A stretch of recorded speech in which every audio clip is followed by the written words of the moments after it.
الو السلام عليكم ورحمة الله وبركاته أستاذ محمد سبا. وعليكم السلام ورحمة الله وبركاته. أكم نجا فيما الحمد لله رب العالمين. أينو muhee callaan jedhama raadiyoo madda nageenyaarraan sibil bira Ustaad Muhammad Sabaa haala amma gargaarsa ummata keenya biyya keessatti sochii goggodhaa jirtanii waan kana ummanni keenyas akka hubatu sagalema keessanirraa dhaga'uu waan feeneef kanaaf ummata keenyaaf akka ibsa gootuuniif siniif bilbille lakkoofsa keessanii yaafanne. egaa galatoomii gaariidha namoonni maqaa adda addaa baasanii agartee waanuma barbaadan haasawanii namni agartee akkasii miti nuti kaayyoon keenya hawaasa kana tajaajiluudha hojii silaa hojjechuu qabnu hunda dhiifnee hawaasa kana tajaajiluudhaaf dhimma kanatti ishenne malee hundi keenya nama hojii qabu haa ta'u dhimmi hawaasa keenyaa dhimma keenya haa caalu jenneeti kanii dhimma kanatti ishenne akkasi dhugaadha beeyte amma wanni ummanni jechaa jiru yoo yaadatte ammaan dura deeggarsa lammiif jedhu kan yeroo lammaffaa bara lama akka har'aa ammallee wanni kun irratti banamuu ni yaadatta biyyuma keessa jirta. Wahii odoo isinirraa shakkii hin qabne namni keenya isinirraa shakkii takkalleen akka hin qabne argeera. Wahii gowwoomsanii ammas kunoo maqama jaraatiin mallatteessanii jiran ammalleen wahii ustaazota keenya kana gowwoomsanii booda ogaa mallaqi walitti qabame wahii gowwoomsanii booda ammalleen uummata kana afaan qabanii waan jedhan tokko sodaa qaban ibsataa jiran. Mee kanarratti ati maal jettaan obboleeyyan keenya kanaan? Tokkoffaa wanni kun seera qabeessa dhoksaa miti kana ifatti xalayaa bulchiinsi godina kanaadha Ahmad Hasan nuuf barreessee jira. Xalayaa bulchiinsi godina kanaa Ahmad Hasan nuuf barreessuudhaan galateeffachuudha qabna. Osoo isiniin barreessu nuun jedhee waa takka gochuu hin qabnu dhugaa dubbachuun ifa maaliif jennaan osoo inni nuun barreessinii akkaawuntii nam takka nuuf banuu waan hin dandeenyeef. Gaafa san akkam taha namuu kan dhuunfaa irratti ergamee kophaadhaan akka firaatiin akka namayyootiin deeggaree warri fira hin qabne warri namayyoo hin qabne rakkachuudhaaf taa'aa ture jechuudha. Xalayaa kana inni nuuf barreessee jira haa galatoomu jennaan. Nuuf barreessee ka'ee nuyis xalayaa kana fudhannee akkaawuntii banannee jirra. Akkaawuntiin kun kan nama tokkoon baname sun taane sheekawwanii kan agartee Sheekh Ahmad Aliyyi bakka bu'uudhaan godina kana keessatti qadhaa'isaa jiran Sheekh Adam Kaamil akkasuma Sheekh Yaasiin Gaashimaleetii fi ana akkasuma nama Sayyid Ibrahim jedhamuun kan baname jechuudha. Egaa nuti namni maallaqa baasuu danda'u hawaasa kana eega qoratameen booda rakkoo isaanii argee namni agartee waan jiru geessisuu fi danda'u nuhi koreen kan qorachuu rakkoo jiru hubachuudhaa fi kanneen kana fakkaatan irratti jechuudha kan hojjetan. Isa kanaaf immoo hukura godhuu danda'anii ka jedhu abbaa gadaa godina kana argee kallattiin gaafadheen ture haasaa wajjin godheen ture. Kuni yoo akkuma naannoo Amaaraatti bakkumatti gawwatti nu godhan malee eega xalayaa bulchiinsarraa qabaattanii wanni hukura sinitti godhu hin jiru ka jedhu yaada nuuf dhiyeessee ture. Haa ta'u hukura waan jedhuuf tokkoffaa hawaasa daqiiqaan ansitti haasa'u kanatti beelawaa jiru jira kan mana saadhaarraa bahee har'a mana namaa jiru jira beekte. Hawaasa xiyyitiin garaa keessa jiru miila keessa jiru bakka adda addaa keessa jiru jira. Nuti saran maallaqa bar piroojeektii wayii banuufi miti akkaawuntii keessatti miliyoonaanii miti kan walitti qabnu nuti 2,200 nuuf shennaan baafnee san hojiirra oolchina ammas 2,200 nuuf shennaan baafnee hawaasarra hojiirra oolchina saram inni hukurri godhamuu ka jedhu waan akkasiidha nan qaba. Lammeessaa bulchiinsi ifatti xalayaan isaan nuuf barreessan waan jiruuf xalayaa seera qabeessa nuuf barreessanii hawaasa kana deeggaraa jedhan kana nuhi afran irraa wanti isaan shakkanii jennaan waan biraatti godhuu danda'an yookiin immoo yaada kana jiranii hakkaruu danda'an jira jedhee hin yaadu sin tilmaamus waan rabbiin fidu garuu isumatu beeka waan rabbiin fidu subhaanahu wa ta'ala garuu nuti hanga dandeettii keenyaa namoonni tokko hayyama bulchiinsarraa maa fudhattanii jira yaa obboleessoo hayyoontiin akkanumaan dhahinee ganaa nuuf bananii akkaawuntii hayya namoonni tokko maaliif hayyama baafattanii jedha hayyama yoo hin qabaanne eegumsa eenyutu nuuf godhuu danda'a yeroo deeggarsa deemnu keessatti eenyutu eegumsa nuuf ramaduu danda'a. Hayyee meeshaa oguta ka duduubatti si deebisa dhiifama sababbiin isin amma sababbiin abbama fedhayyuu haa ta'u diinas haa ta'u firas haa ta'u namni tokko nama lama nama sadi tahee akkaawuntii baafachuudhaaf dirqama bulchiinsi naannoo sanii mallatteessuun dirqama jechuudha akkasii. Chaappaa jaraa malee banamuu hin danda'u gaafannee jirraa'u. Eeywa sababa kanaanii akka isaan sin xalayaa kana sinii barreessan dirqamtanii jechuudha. Kanaaf dirqamne isaanis nu barreessanii jiranii nutis hojii keenya jalqabnee jirraa jechuudha.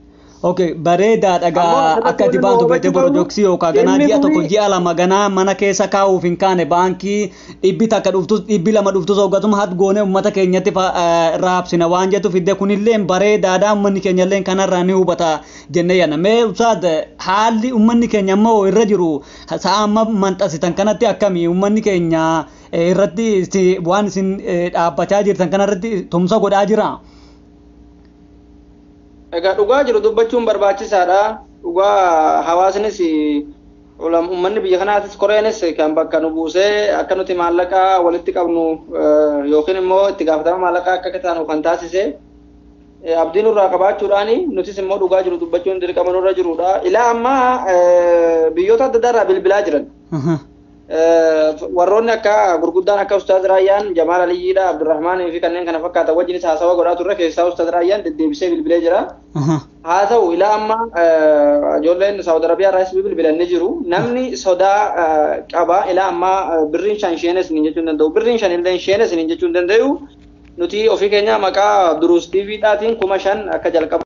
Egaa ishis ta'ee dhaggeeffattoota keessanii fi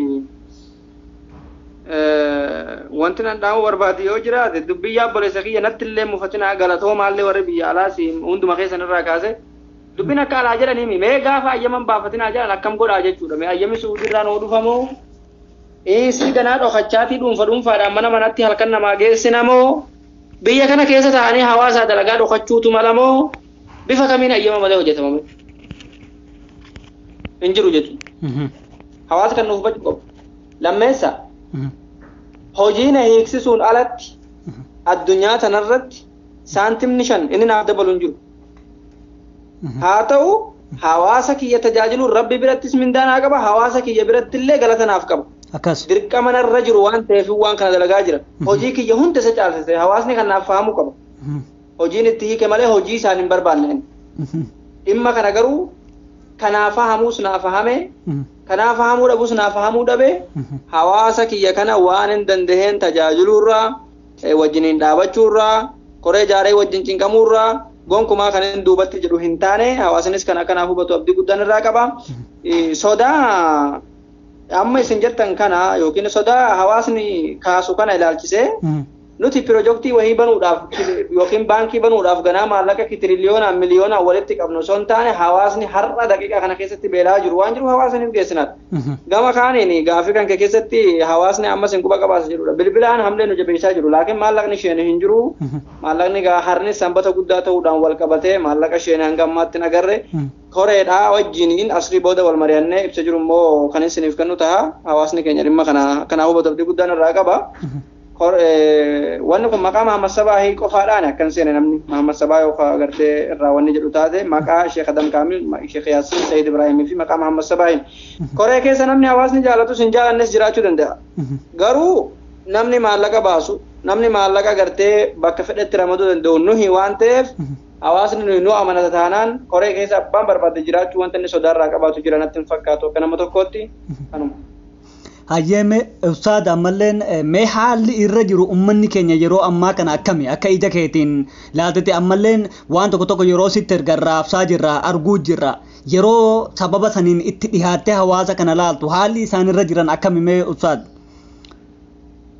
Osoon qabeenya qabaadhe qalbiin na dhaggeeffadhu qabeenya kiyya hunda hawaasa kanatti keessaa uummata mana haakimii jiru kanatti osoon qabeenya gahaa qabaadhe itti baasee waa tokko nan dhukkubu. Rakkoo hawaasni kun keessa jiru nuti warra hambaa xiyyitii qofaatu beeka. Tarafne barrabbiin nu hambisee ajal keenya hin geenye fafaa jirra mala hafne malee nama wajji nyaannu wajji dhugnu du'ee jira barra. Hiriyaa akkaan jaalannuutu du'ee jira beekte. Wallahi hiriyootiin akkaan jaalannu. Rabbiin sabri siyaa hiriyootiin akkaan jaalannu dhimma adda addaatiif abdadhu hedduutu na jalaaf du'ee jira akka mataa kiyyaatti illee. Kadu'ee miti kan irra nama yaachisu kadu'e qabramee kan mana haakimiidhaa jiru kan laalachaa jiru kan yeroo socho'e lafeen keessatti socho'utu jira kan xiyyitiin bakka 5 dhawee faa tarafee jiru sanuu osoo yookiin bakka du'u dhawee raawwate gaariidha. Kan afamuusiin qawwee afaan irratti qabamee gurra irratti qabamee rakkoon meeqa irra gaheetu jira yaaboo waan haasa'uudhaaf namatti hin tolu. Hawaasa kana yeroo kiyya kan akkan kan dhufna taasise hawaasa mana haakimiitti argisanidha. Daalachoonni baadiyyaadhaa tuni uummata kana agartee bifa kanaan nurraa baaftee rakkoon meeqa isaan irra gahee kaan madaawee kaanis baraariin dhawee bifa adda addaatiidhaan mana haakimii jira kaan manni jalaa gubatee agartee baqatee karaarra jira isaan kana wajjin dhaabachuun dirqama keenya waan ta'eef namni hojjetu silas komachuun hafamu komatamnus faarfamnus hawaasa kanaaf yeroo keenya kenninee yeroo ibaadaatti goonu qofaan alatti waan jiru hawaasa kana tajaajiluudhaaf walgahii barbaachisu daqiiqaa nawaaman keessatti dhaquudhaaf qorannoo barbaachisu yeroo barbaachisu keessatti godhuudhaaf kan hawaasa kanaaf waqfii of godhe jechaadha malee dhimma biraatiif miti hawaasnis kan akkanaaf hubatu abdii guddaan irraa qaba. haa ta'u ulamaa gowwomsuu bakka jirutti ulamaan hanga tokko gowwaa miti rakkoon akka dimshashatti nurra ga'u yoo jiraate of eeggannoon nuti goonu keessaa maallaqa yeroo yeroodhatti baasnee hawaasa dhaqqabsiisuu fi maallaqa akkaawuntii keessa tursiisuu dhabuudha. Hamaas immoo rabbi nutti hin fidini ummanni ayyama nuuf kenne nutti garagalee nu miidha jennee immoo abdii hin qabnu yookiin immoo sammuu keessaa waan kana hin qabnu. haa ta'u of eeggannoon immoo barbaachisaadha waan ta'eef kana ni taasifnaa isiniin jenna inshaa'Allah. Hayyee Ustaad galatoome ulfaadhu manni keenya kanarraa illeen hedduu ni hubata jennee yaannaa inshaAllah. Kanaaf haalli godinicha keessa jiru hoo uummata kana ittiin gargaaru amma yoo laalte gamaan arxumaa furteetiinis tahee hanga gammoojjii miila jalaallee nama qubatee jira jedhan baqatee akka soddaatiin akka firaatiin waan kana galma takka keessatti walitti hin qabamne isin immoo kana keessa sossoosanii waan kana gargaaru haalli nageenyaadhaa isiniif sodaachisaa miti. Tokkoffaa ani bakka tanatti dhiifamallee naa godhaadha dhimma siyaasaattis gootanii bakka barbaadetti namni haa fudhatu bulchiinsonni tun yeroo kana keessatti dhimmi kun kamiseetti ka'uudhaan wal qabatee hanga tokko eegumsa nuuf godhuudhaa fi ayyama nuuf kennanii dhimma kana keessatti nu wajjin dhaabachuudhaaf akkanumaan rabbi haa fixu nu wajjin dhaabachaa jiranii ammees tahee ammii muheetis tahee ahmada sanis tahee jechuun baana fakkeenyaaf har'a ammiin akka ummata nu eegu haala mijeessaa akka turedha kan hin quba qabu jechaadha har'aan tana deeggarsa wayiitu ture gara hawaasan qurqursanitti isa tokko isa kanadha lammaffaa qorattoota goonee haalli nageenya yeroof fakkeenyaaf sanbateedhaarraa hanga kamisee gidduutti deemuun hedduu sodaachisaadha. haa ta'uuti bifa eegumsaatti bifa adda addaatiin bifa kanaan karaa mootummaatiidhaan kan deemamuu danda'u. Gama biraatiin warroota amma faca'an jettuuf akka qabaleetti qorannoo taasisuudhaaf warra faca'eessanis qabaleen sirriitti beeka waan ta'eef nama meeqatu qabalee isaadhaarraa du'ee jira namni du'e sun dargaggoodha moo maatii qabaa maatii meeqa dhiisee deemee kan jedhu koreen qorattu kaawamtee qorannoo taasisanii bifa saniin deeggarsa bakka yaadameen gahuudhaa fi deeggarsi kun kan mustamirra yookiin abadan taa'u osoo hin taane deeggarsa hawaasa kana gaafa deeggarree raawwanne akkaawuntii cufnee wal biraa galluudha jecha. Isa kanaaf kun dhimma hedduu namoonni jiru haala nageenya yeroo ammaa kanatti ilaallu haalli sodaachisaadha. Akkuma beekamu silaa humni addaa naannoo Amaaraa nurraa bahee jira kamiseerra. Haa ta'u malee gandoota adda addaa deemnee qorannoo godhuudhaaf akkasiin jedhe kana gama bulchitoota gaggeessitoota godina tanaatiin kan nuti waan kana raawwachuu dandeenyu. Haa ta'u qaamaan dhaqnee rakkoo jiru hubanneeti kan nuti maallaqa ramadnu jechuudha.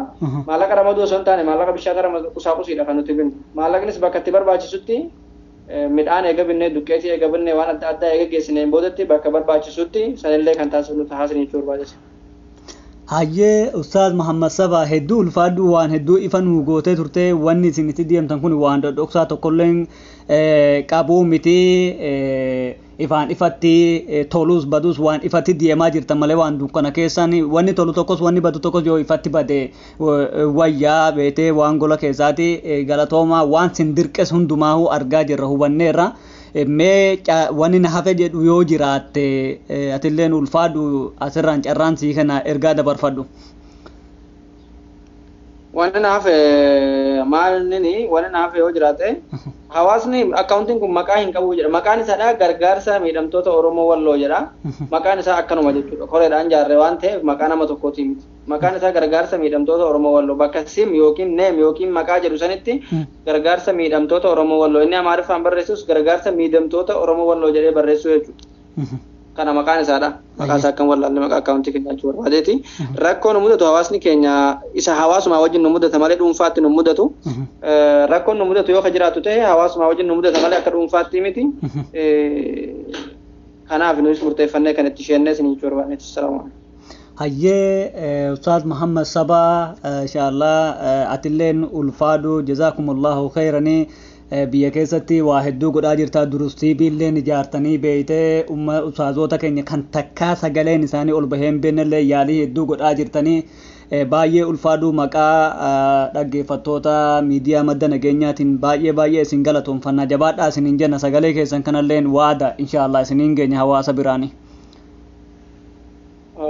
Assalamu alaikum. Ayyee ulfaadhu.